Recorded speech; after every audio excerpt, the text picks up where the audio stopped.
Warga-wargi Indonesia dimanapun berada, bersama kita kembali untuk berngobrol santai tentang pangan. Kali ini saya ajak warga-wargi untuk kita berdiskusi, untuk berbincang bersama ini teman saya lama ini, yaitu Mas Surya Chandra. Selamat malam Mas Surya. Malam, kalau ini senior lama.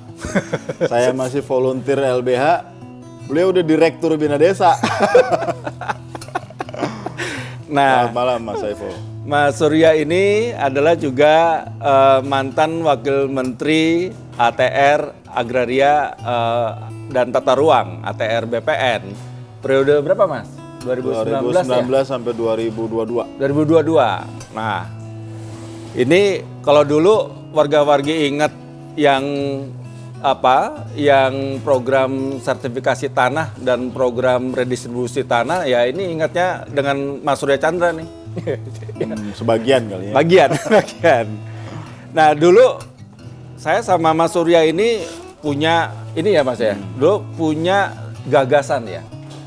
Ini kan lahan, kemarin kan kita udah banyak diskusi ya warga-wargi soal problem krisis pangan kita sekarang ini, itu penyebabnya ada beberapa faktor nih Mas.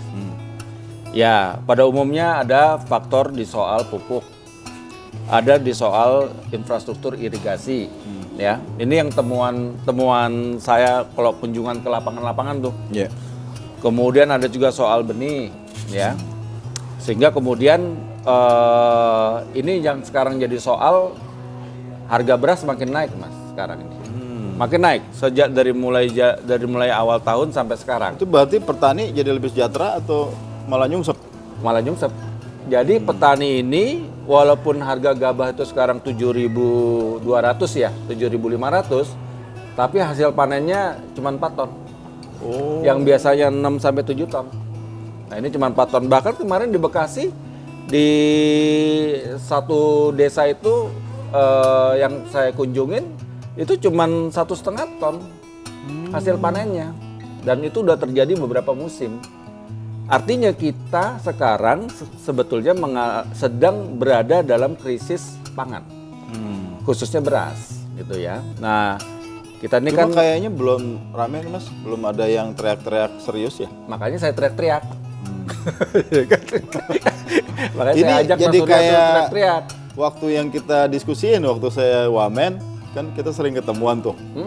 Ide dari mempertemukan antara Kementerian ATR BPN yang memang tugasnya administrasi dan pengadaan pertanahan dengan kebutuhan dari pertanian. Betul. Nah, waktu itu kan kita beberapa kali ya untuk rapat untuk koordinasi ya. Ini lahan pertanian kita kan cuman 10,6 juta. Waktu itu kan Mas Surya waktu sebagai wamen kan juga tanya tuh, berapa sesungguhnya lahan pertanian kita? Cuman 10,6 juta. Ya kan? Nah, sementara kebutuhan pangan kita ini khusus untuk yang beras itu kan sekitar 30 juta ton per tahun. Artinya dengan 10,6 juta itu masih jauh, masih kurang. Nah, belum lagi dari 10,6 juta ini kita itu terbagi lagi, yang irigasinya bagus itu berapa, yang kemudian istilahnya irigasinya konvensional itu berapa, kita belum tahu ya. Nah, kalau kita perbandingkan ini dengan kebutuhan nasional kita, jelas kurang tuh Mas. Makanya waktu itu kita kan diskusi soal bagaimana kita menambah nih lahan pertanian. Terus kalau kita menambah lahan pertanian ini sumbernya dari mana? Nah ya kan, sumbernya dari mana? Nah, salah satunya kan dari tanah negara yang ditelantarkan, atau kemudian dari apa waktu itu ya, perhutanan sosial ya. Nah seperti itu.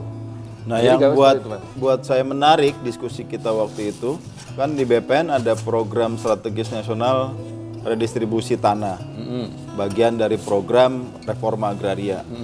Cuman dalam terjemahan konkret ya lebih nyari tanah diberikan kepada petani miskin dan gurem. Begitu aja. Tapi apakah benar jadi petani? Apakah lahan itu akan benar-benar dipakai jadi pertanian? Apakah memang pertanian yang berproduksi secara bagus dan efisien efektif? Itu nggak jadi pertanyaan. Jadi waktu itu buat saya yang menarik diskusi kita itu mencoba melihat antara peluang kebutuhan penyediaan lahan dengan kebutuhan yang nyata, menjawab satu masalah besar. Tapi memang susah ya Mas ya. Kita kayaknya gagal atau gimana rencana? Udah usaha bolak-balik ngajak timnya Wapres juga. Iya waktu itu ya, itu juga nggak ngerti tuh gagalnya gimana Mas? Kenapa tuh? Lah kan Mas Surya kan yang jadi ketua itu tuh apa? Koordinator pelaksana, ketuanya menteri, ya kan? Menteri. Dari gugus tugas reforma agraria. Tapi memang rasanya ya bukannya orang BPN nggak peduli, tapi memang belum ada yang nyentuh Mas. Jadi barangkali pertemuan kita waktu itu pertama kali dua kementerian yang sama-sama ngurus tanah dan tani itu ketemu secara serius. Iya, dulu kayaknya belum pernah. Jadi memang rada-rada baru ya. Jadi masih penyesuaian. Cuman memang saya merasakan ada keterlibatan yang asik. Dan waktu saya bicarakan ke teman-teman BPN yang melaksanakan redistribusi, jadi lebih semangat tuh. Nah, cuman memang tantangannya BPN itu mencari lahan, tanah negara lainnya atau ex-HGU segala macam untuk diberikan pada petani itu. Pemberdayaan bukan ada pada BPN Mas. Ada Kementerian Koperasi, Kementerian UKM, Kementerian Pertanian sendiri dan sebagainya.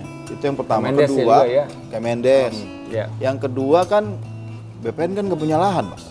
Yang punya tanah LHK, Kementerian Lingkungan Hidup. Ya untuk pertanian sosial. Yang kawasan hutan. Kawasan hutan. Jadi ada yang memang digunakan oleh petani menjadi pertanian, tidak bisa dapat intensifikasi, tidak bisa dapat bantuan modal maupun pupuk karena masuk dalam kawasan hutan.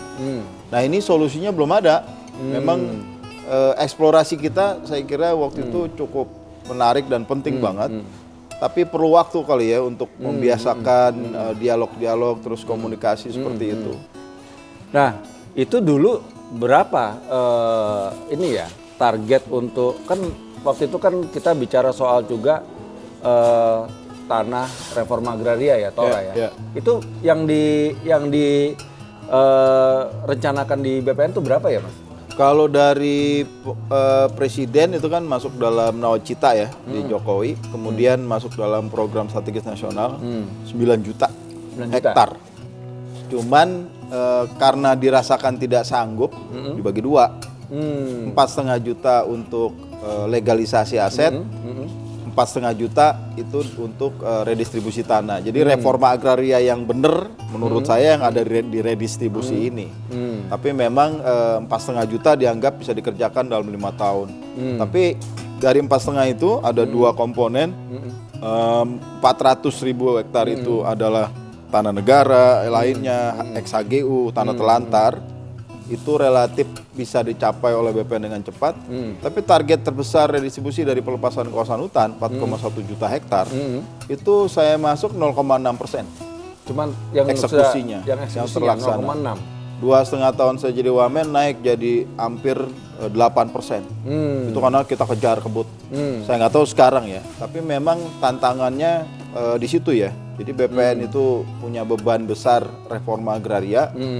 Tapi yang punya lahan ini kementerian lain lagi, dan ini komunikasinya tidak cukup lancar gitu, dan ini kita coba mulai ya waktu itu ya. Jadi lintas kementerian, lintas sektor, dan mulai ada titik temu.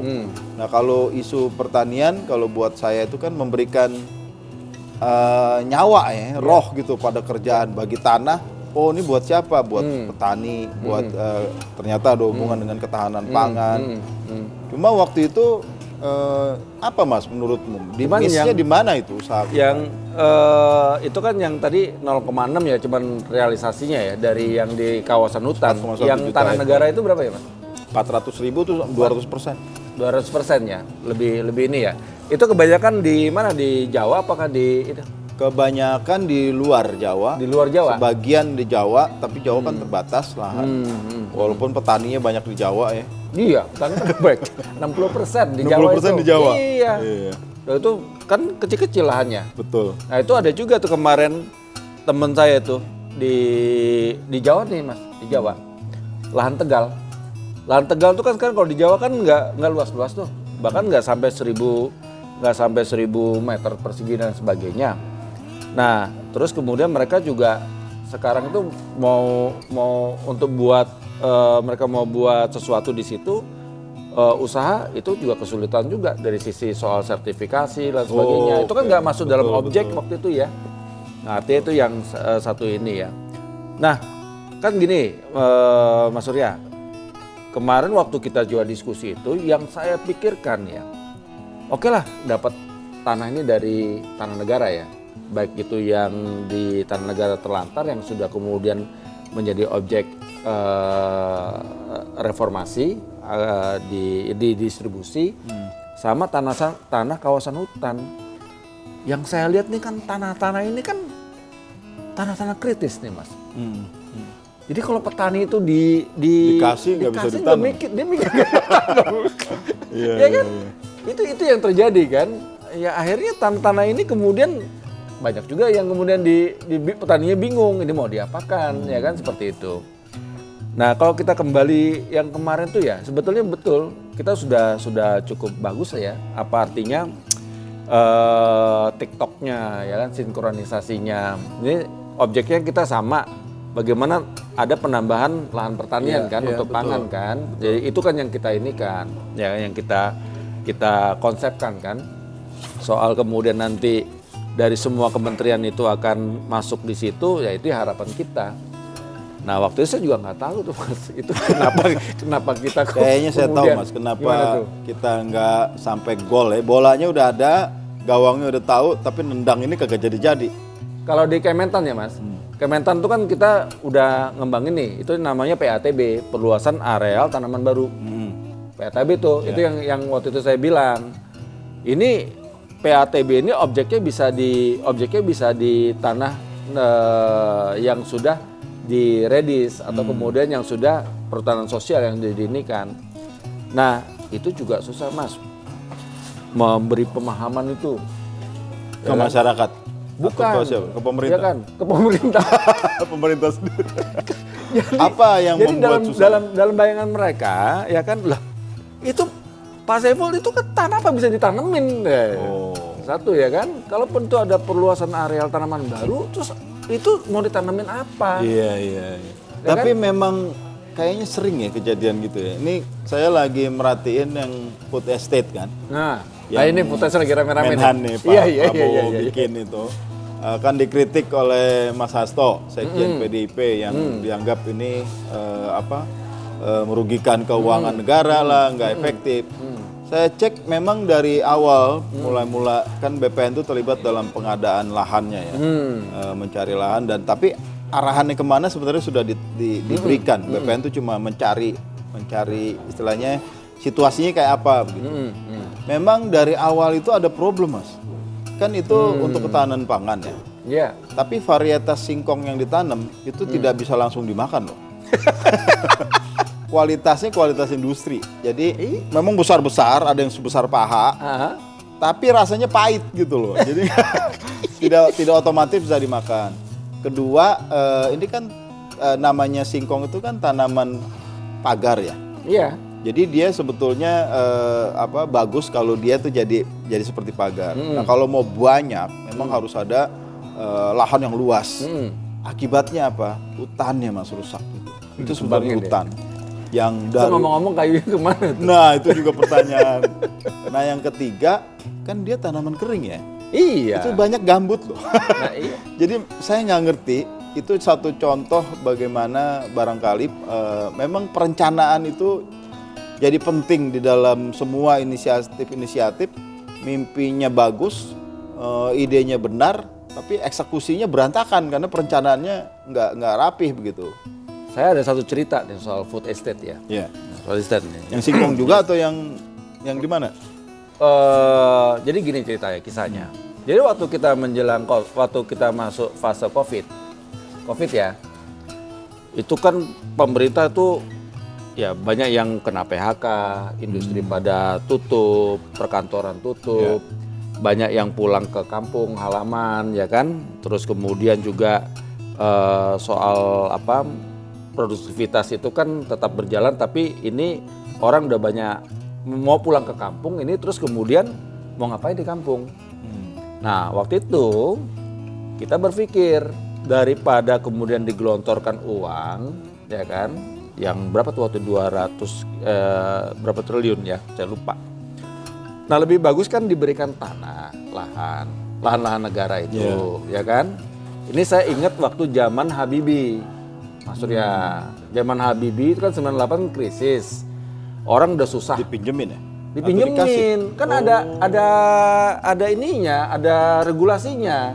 Kepres kalau tidak salah waktu itu. Dikeluarkan. Itu tanah-tanah terlantar yang digunakan untuk lahan pertanian. Ya. Nah, dalam pemikiran saya tuh ke sana. Ya kan? Karena apa? Ini juga yang dilakukan oleh siapa presiden Amerika yang mengalami depresi ekonomi itu ya, pada waktu itu Roosevelt. Nah, ketika Amerika sedang juga mengalami krisis, putusannya dia sederhana. Semua orang yang pada kena pengangguran dipekerjakan di sektor pertanian. Supaya apa? Supaya ketika dia, ini kan ada cash crop ya kan, jadi ketika dia 3 bulan dia sudah bisa panen, dia bisa hidup, bisa bergerak, ekonomi bergerak kembali. Itu yang kita pikirkan waktu itu, ya desainnya. Nah ini juga yang sudah kita bicarakan di dalam. Nah udah, makanya keluarlah yang PATB dan lain sebagainya, kan begitu intinya. Terus tiba-tiba keluarin food estate. Bingung saya. Itu lompat itu berarti. Loncat, ya kan? Nah logikanya lompat. Kan di awal dibilangnya 500.000 hektar. Nah waktu itu Kementan waktu itu dia bilang, lah itu kalau segitu gimana, saya bilang, yang dulu aja gagal, ya kan, zamannya Soeharto gagal dan semuanya gagal. Nah akhirnya udah ambil yang 30.000 aja yang sudah existing, yang sudah ada lahannya, sudah ada ininya. Nah terus yang sisanya, nah itulah yang diambil, yang dipegang oleh Pak Prabowo. Ya kan, untuk yang food estate yang singkong. Mas Surya, saya ini pernah nanam singkong di Jawa Barat. Sukabumi itu kan sentra singkong Jawa Barat itu kan Sukabumi, Bogor, sebagian Cianjur. Itu aja daerah itu tidak semua kecamatan bisa tanamin singkong. Iya, betul. Karena singkong itu nggak bisa ditanam di daerah gambut, berpasir.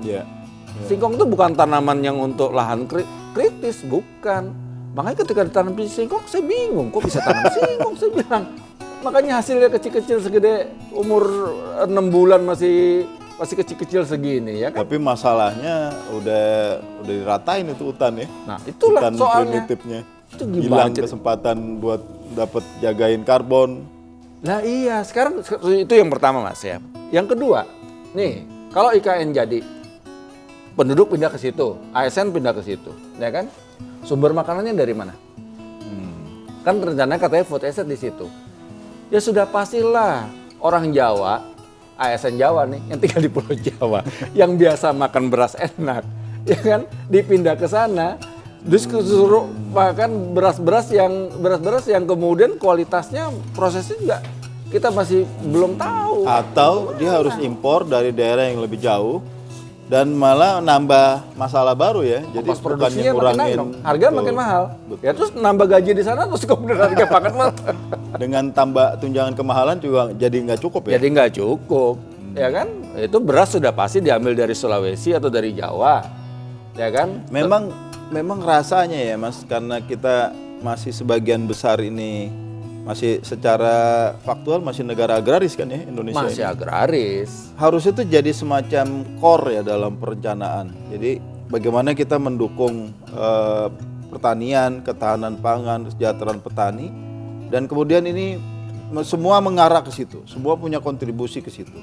Tapi memang ketika walaupun saya dulu di Kementerian ATR BPN yang menjadi leading sektor reforma agraria, yang by definition itu adalah menata ulang ketimpangan penguasaan dan pemilikan hak atas tanah bagi petani eksplisit Mas, reforma agraria itu aja nggak eksplisit banget dalam kerja. Kayaknya memang ya jadi Kenapa bisa gitu ya? rutin ya. Mungkin inspirasi Mas, mestinya dijelasin. Kalau PNS itu ini kan leader ya, tergantung pemimpinnya. Kalau pemimpinnya ngerti, dia jelasin, semua bergerak tuh ke arah situ. Nah, barangkali memang kita perlu memikirkan, menyiapkan pemimpin-pemimpin yang bagus, yang ngerti, dan dia bisa memahami masalah, tapi juga secara konkret bisa memberikan tawaran-tawaran solutif gitu ya, yang praktikal, mulai dari titik-titik tertentu yang memang bisa dilaksanakan langsung dan nanti ketok tular. Begitu ngelihat orang berhasil, ini semua akan bergelombang seperti itu. Dan memang buat saya kunci itu pertanian itu. Iya. Jadi memang ini Mas. Jadi makanya nanti kita akan lihat ya. Kan kita juga sudah jengah lah soal swasembada, tapi detailnya nggak jelas. Ya urusan, ya kan orang mau swasembada nanam padi kan butuh tanah. Mau nanam singkong butuh tanah, mau nanam sayur mayur butuh tanah. Nah terus tanahnya dari mana? Ya kan? Nah sekarang mau swasembada gimana kalau tanahnya aja nggak disiapin oleh negara? Dan yang lebih tragis lagi, tanahnya ada, petaninya ada, statusnya nggak ada. Statusnya nggak, nah itu. Kalau status nggak ada, itu kan biasanya overlapping dengan kawasan hutan misalnya gitu. Orang tidak invest, daripada dia beliin pupuk, ke sono aja geser, orang nggak diawasin juga, jadi malah ngerusak hutan. Mestinya memang harus ada upaya-upaya untuk menjamin tenurial, hak tenurial bagi masyarakat, bisa dalam bentuk sertifikat atau bukan sertifikat, pengakuan yang penting ya. Rakyat diakui dia menggunakan itu dan boleh menggunakan itu, dan karena itu mendapat akses bantuan-bantuan pembangunan. Nah ini lagi-lagi nggak cukup cuman satu kementerian ya, harus keseluruhan, dan ya orang nomor satu kali Mas harus ngerti, harus peduli. Ya harus begitu. RI 1 itu yang harus melakukan itu. Ya makanya itu urusan pertanian ini dan agraria itu tidak bisa dipisahkan. Ya kan kemarin saya ke Bekasi itu dari 710 tahun lalu dari 700 hektar satu desa sekarang tinggal 40 hektar. Turun ya? Lahan pertaniannya itu irigasi teknis ya. Karena apa? Beralih fungsi. Beralih fungsi. Berarti yang lahan sawah dilindungi nggak efektif? Jadi nggak efektif. Karena apa? Karena irigasinya sudah nggak udah rusak. Kan otomatis kan kemudian orang mau nanam padi gimana? Kira airnya nggak ada. Ujung-ujungnya lahan dianggurin akhirnya alih fungsi. Ya kan tadi zona hijau jadi zona kuning. Jadi irigasi itu urusannya Kementan apa bukan, Kementerian PUPR. Gitu. Lain lagi ada kementerian lagi yang harus ngerjain. Makanya saya setuju itu bahwa urusan pertanian kita kan sebagai negara agraris ya. Terus kemudian juga pertanian kita juga dari dulu ya. Nah itu nggak bisa diurus sektoral, ya nggak setuju ya? Betul. Gitu. Ini memang harus langsung RI 1 yang arahnya harus jelas. Mudah-mudahan ada nih ya calon RI 1 yang ngerti. Ada nggak kira-kira? Pasti ada lah, ya kan? Ya? Iya. Nah yang paling terpenting, agenda kita yang dulu kita lanjutin tuh. Nah itu penting tuh. Paling tidak inisiatif-inisiatif dari level tengah ke bawah ini mulai matching ya. Dan kemudian nanti dalam kerja-kerja mulai akrab. Sebenarnya udah mulai itu Mas. Iya. Sampai saya di reshuffle udah mulai rencana. Udah reshuffle juga ya? Itu. Memang cuman orang mulai semangat ya, tapi memang lagi-lagi ya tergantung pimpinan ya, karena keteladanan jadi krusial kalau di kerja birokrasi. Ya kita tunggu deh ada yang baik dan rasanya ada sih ya. Pasti ada. Kita pokoknya tetap ini ya. Yang pasti masih ada Saiful Barito yang mengawal proses ini semua. Saya siap mendukung Mas. Siap. Baiklah warga-wargi, tadi perbincangan dialog saya dengan Mas Surya Chandra. Tadi sudah cukup jelas bahwa ini Indonesia adalah negara pertanian, negara agraris. Mau tidak mau harus diurus oleh orang atau pemimpin yang betul serius mau untuk mentransformasikan dan memakmurkan di sektor pertanian. Jadi bukan hanya sekedar slogan ya, swasembada, tapi ujung-ujungnya impor, ya kan? Ya kan? Ya nggak ada gunanya itu, ya kan? Terus kemudian juga petani mau jumlah penduduk petani Indonesia ya makin bertambah, terus mau bercocok tanam di mana kalau lahannya nggak ada. Nah mudah-mudahan ke depan gagasan-gagasannya Mas Surya yang waktu itu di Kementerian Agraria dan Tata Ruang ATR bisa kita lanjutkan ya Mas. Ya. Baik, ada pesan khusus Mas? Pak, buat saya pertanian itu harus jadi jangkar ya. Petani itu adalah tokoh gurunya. Jadi semua kementerian, semua pemerintahan harus peduli. Paling tidak di Indonesia ini kita masih punya kesempatan ya melakukan yang terbaik buat mereka semua. Ya. Baik, terima kasih waktunya Mas Thank Surya. you. Sampai ketemu lagi untuk yang akan datang. Salam Indonesia. Salam Indonesia.